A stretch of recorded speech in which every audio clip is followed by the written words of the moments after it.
یہ کہانی دو گھروں کو دکھاتے ہوئے جس میں ایک گھر کا کلر ریڈ تھا، دوسرے گھر کا کلر بلو تھا۔ ان دونوں گھروں کے اندر تمام چیزیں انہی رنگوں کی تھیں۔ لوگ آپس میں ایک دوسرے سے نہیں ملتے۔ ان کے گھر کے آگے 2 باغ بھی تھے، لیکن یہ کہانی اس گھر یا اس گھر میں رہنے والے لوگوں کی نہیں ہے، بلکہ ان گارڈن میں رکھے ہوئے نومز کی ہے۔ یہ ایسی کریچر یعنی مخلوق ہے جو صرف کہانیوں میں نظر آتے ہیں۔ اصل زندگی میں ان کا ملنا شاید ہی ممکن ہو۔ یہ سب کے سامنے بت جانی اسٹیچو بن جاتے، ورنہ یہ انسانوں جیسی زندگی گزارتے۔ یہاں جس طرح بلو اور ریڈ گھر کے لوگوں میں آپس میں دشمنی تھی، اسی طرح ان کے باغ میں رکھے ان نومز کے بھی آپس میں نہیں بنتی۔ وہ آپس میں ہمیشہ لڑتے رہتے۔ پتہ چلتا ہے کہ ریڈ نومز کے لیڈر کی ایک بیٹی ہے جس کا نام ہے جولیٹ۔ پتہ چلتا ہے کہ بلو نومز کی لیڈر ایک عورت ہے جس کا بیٹا نومیو۔ وہ ہمیشہ اپنی موم کے ساتھ مل کر ریڈ نومز کو مزہ چکھانے میں لگا رہتا، جبکہ ریڈ نومز کا ایک شرارتی لڑکا ہمیشہ ان سب میں اس کا مقابلہ کرتا ہے۔ ان دونوں نومز کے درمیان آج ریس ہے۔ وہ دونوں گھاس کاٹنے والی مشین پر بیٹھ کر ریس کے لیے تیار تھے۔ ریس شروع ہوئی تو بلو ٹیم کی طرف سے نومیو جیت رہا ہوتا ہے، لیکن ٹیم ریڈ کو یہ ہار کیسے قبول ہو سکتی تھی؟ اس لیے ریڈ ٹیم کا پلیئر ایک لوہے کا راڈ سے نومیو کی مشین کو توڑ کر نیچے گرا دیتا ہے۔ ایسے ریڈ نومز چیٹنگ کر کے ریس جیت جاتے ہیں۔ نومیو کا دوست چیٹنگ پر غصہ ہو رہا تھا، لیکن ریڈ نومز اس کو مار کر باغ میں پھینک دیتے ہیں تاکہ ان کو اور باتیں نہ سننی پڑیں، لیکن بلو نومیوز کون سا کم تھے کہ وہ ان کو مزہ چکھنے کے لیے ایک پلان بناتے ہیں اور اپنا حلیہ بدل کر ان کے باغ میں جاتے ہیں۔ دوسری طرف ہم جولیٹ دیکھتے ہیں جو کافی اچھی ہے۔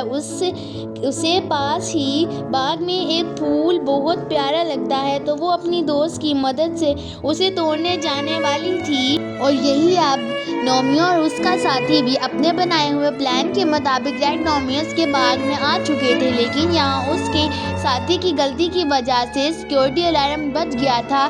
وہ ریڈ نومز جو کہ ہمیشہ سے نومیو کا دشمن تھا، اس نے ان کو یہاں آتے ہوئے دیکھ لیا تھا۔ وہ ان کو مارنے کے لیے آگے بڑھتا ہے، تبھی نومیو اپنے ساتھی کو واپس جانے کا کہہ کر اس کے ساتھ لڑنے لگتا ہے۔ ان سب چیزوں کے شور کی وجہ سے گھر کے اندر ایک آدمی جاگ چکا تھا۔ وہ آدمی جیسے ہی باہر دیکھتا ہے تو سب کے سب نومز کو بت بننا پڑتا ہے، اور اس کے اندر جاتے ہی نومیو ریڈ نومز کو چکمہ دے کر وہاں سے بھاگ جاتا ہے۔ وہ ایک پیراشوٹ کے ذریعے غلطی سے اپنے گارڈن کی بجائے کسی اور کے گارڈن میں پہنچ گیا، جہاں جولیٹ پہلے سے ہی پھول توڑنے کے لیے گئی ہوئی تھی۔ نومیو نے ابھی وہ پھول دیکھ لیا تھا، اسے توڑنے کے لیے جاتا ہے۔ دونوں ہی ایک ساتھ پھول کی طرف بڑھتے ہیں اور پھول کو لینے کے چکر میں ان کے درمیان لڑائی ہو جاتی ہے۔ نومیو پھول توڑ ہی لیتا ہے، جبکہ جولیٹ اس سے پھول لینے لگتی ہے تو وہ دونوں ہی پانی میں ہی سارا بیس پانی میں دھل جاتا ہے۔ دونوں نے ایک دوسرے کا اصلی روپ دیکھ لیا تھا۔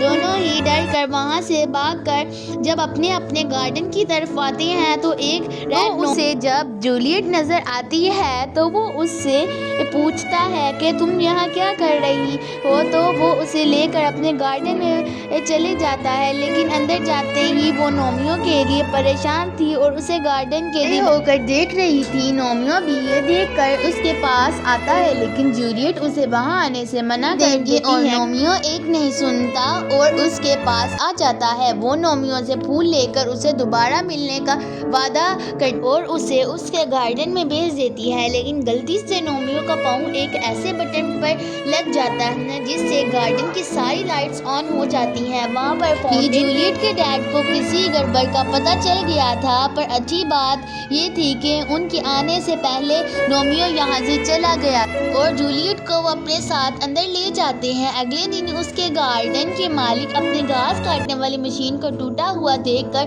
نئی مشین آرڈر کرتی ہے۔ یہ سب ایک بلو نوم بھی دیکھ رہا ہوتا ہے کہ وہاں سے ہی اس مشین کی جگہ ایک بڑی گھاس کاٹنے والی مشین کو آرڈر کر دیتا ہے، اور یہی آج نومیو جولیٹ کو ملنے کے لیے تیار ہو رہا ہوتا ہے، کیونکہ اب وہ اسے پسند کرنے لگا تھا۔ اس سے پہلے کہ جولیٹ اپنے گارڈن سے باہر آ جاتی، اس کے ڈیڈ نے اسے اس نوم نوم سے بات کرنے کو کہا، وہ اس نوم سے بات نہیں کرنا چاہتی تھی، اس لیے نوم کا فرینڈ مینڈک اسے باتوں میں لگاتا ہے۔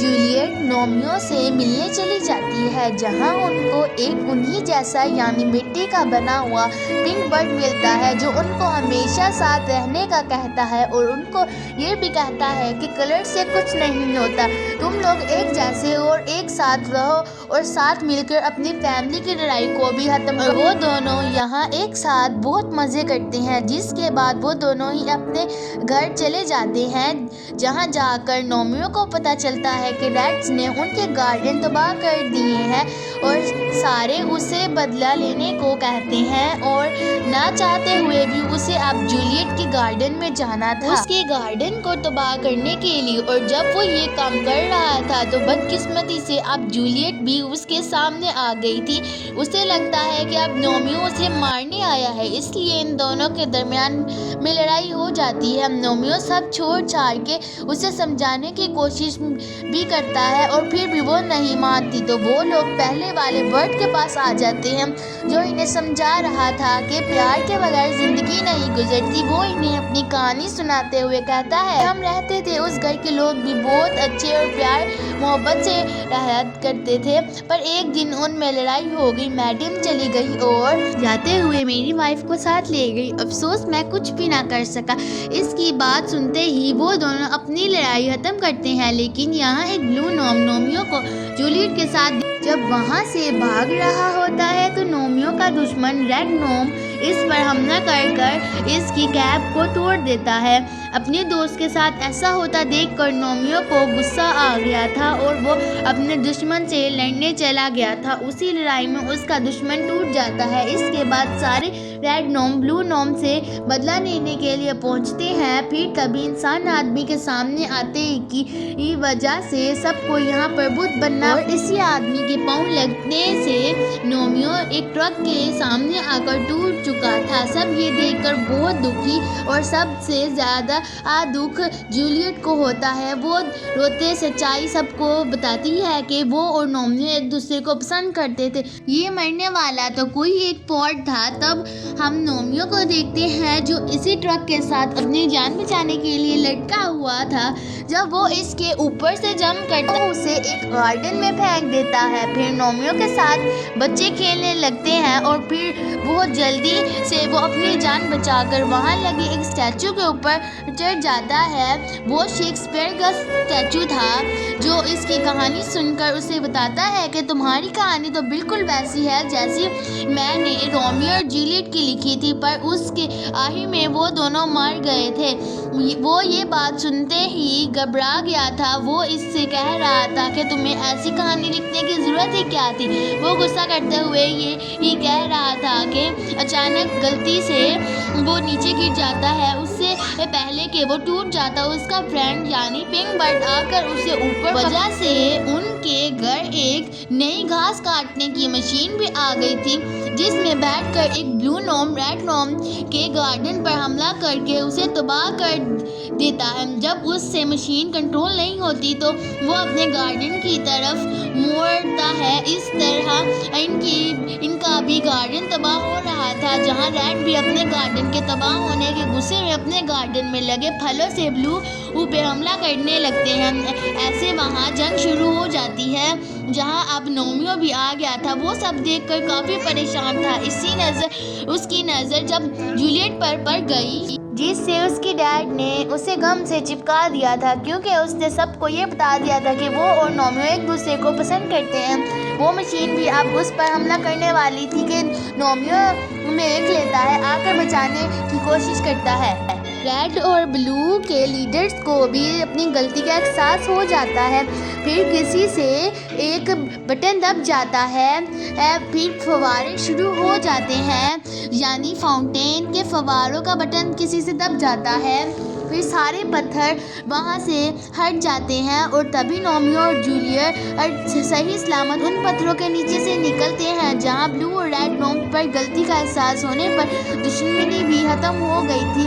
سبھی لوگ مل کر رہنے لگے تھے اور انہوں نے مل کر اپنا گارڈن بھی دوبارہ پہلے سے زیادہ خوبصورت کر لیا تھا۔ ایک نوم پنک برڈ کے لیے اس جیسا ہی اسٹیچو آرڈر کرتا ہے جس کے ساتھ وہ بے ہوشی سے رہنے لگتا تھا، اور آخر میں رومیو اور جولیٹ کی شادی کے ساتھ یہ کہانی ان سب کو دکھاتی